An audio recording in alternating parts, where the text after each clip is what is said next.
মেয়েরা যত রকমের সেক্সুয়াল হ্যারাসমেন্টের শিকার হয় তার একটা বড় সংখ্যা কিন্তু হয় পরিবারের ভেতর থেকে। এই যে 18 বছর বয়সে আমাদের মেয়েদের বয়স নির্ধারণ করা হয়েছে বিয়েটি লিগ্যাল হওয়ার জন্য, কিন্তু বাংলাদেশ পরিসংখ্যান ব্যুরো বিবিএস এবং ইউনিসেফের তথ্য অনুযায়ী দেশে 18 বছরের কম বয়সী মেয়েদের বিয়ের হার 56%। কিশোরী মায়েরা প্রতি হাজারে 92টি সন্তান জন্ম দিচ্ছেন। আপনি তো উন্নয়ন কর্মী হিসেবে কাজ করছেন দীর্ঘদিন ধরে, তো এই যে এখনকার যে চিত্র, এটিকে আসলে উন্নয়নের উদাহরণ হিসেবে আপনি বলবেন কিনা? একদমই না। আসলে চেষ্টা কিন্তু অনেক দিন ধরে চলছে, মানে বেসরকারি সংস্থা আমাদের মতন যারা উন্নয়ন কর্মী তারা কাজ করছে, সরকারও কিন্তু এই দেশ স্বাধীনের পর থেকে এসব নিয়ে কাজ করছে। কিন্তু আসল সমস্যাটা যেখানে হয়, যে কোনো অর্থনৈতিক ক্রাইসিসে সমাধান হিসেবে পরিবারগুলো প্রথমে যে সিদ্ধান্তে আসে সেটা হচ্ছে মেয়েটিকে বিয়ে দিয়ে দেওয়া। আপনি খেয়াল করবেন যে কোনো ডিজাস্টারে, ন্যাচারাল ডিজাস্টারে, আপনি জানেন যেখানে আমাদের স্যালাইন প্রোন এরিয়া যেগুলো আছে, রিজন যেগুলো আছে, সেখানে দেখবেন যে অনেক বেশি বাল্য বিয়ের হার। কারণ এই স্যালাইনিটির কারণে মেয়েদের রিপ্রোডাক্টিভ হেলথের উপরে এক ধরনের ইম্প্যাক্ট পড়ে। তখন তারা মনে করে যে অল্প বয়সে বিয়ে দিয়ে দিলে তাদের হয়তো বা সেই যে ক্ষতিটা হয় সেটা হয়তো হবে না।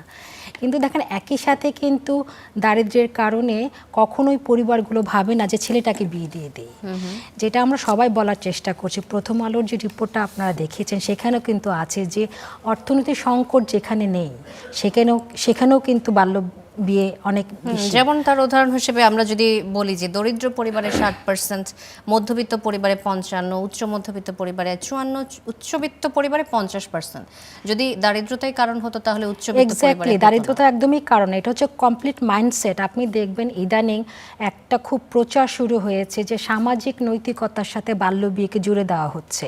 মনেই করা হচ্ছে যে বাল্য বিয়ে দেওয়া হলে সামাজিক সো-কল অনাচার বন্ধ হবে, কিন্তু এটার যে আসলে কোনো বাস্তব ভিত্তি নাই। এই কাউন্টার ন্যারেটিভগুলো উইথ স্ট্যাটিস্টিক্স আমরা কিন্তু যথাযথভাবে তুলে ধরতে পারছি না। সেই জায়গা থেকে কী ধরনের অনাচার বন্ধের কথা তারা উদাহরণ হিসেবে দেন?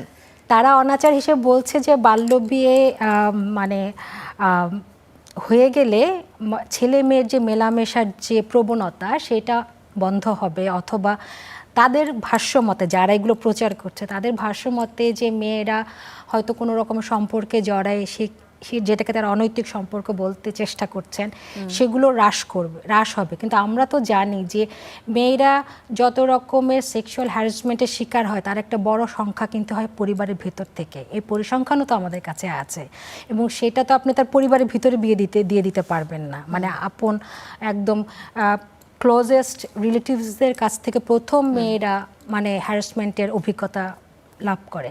তো সেই সব জায়গা থেকে আসলে আমরা দেখি না যে বিয়ে দেওয়ার পর একটা অল্প বয়সে মেয়ের জীবনে কি কি পরিবর্তনগুলো আসে, তার জীবনে কি ধরনের মানে নেগেটিভ কনসিকুয়েন্সগুলো আসে। আর্লি প্রেগনেন্সি থেকে শুরু করে তার একটা বিশাল পরিবারের দায়িত্ব নিতে হয়, সেগুলোর জন্য সে তৈরি কিনা। একটা তো হচ্ছে হেলথ ওয়াইজ যে তার শরীরটা তৈরি কিনা, আরেকটা হচ্ছে যে সে এত বড় সামাজিক দায়িত্ব নেওয়ার জন্য তৈরি কিনা। এগুলো কিন্তু আমরা দেখি না।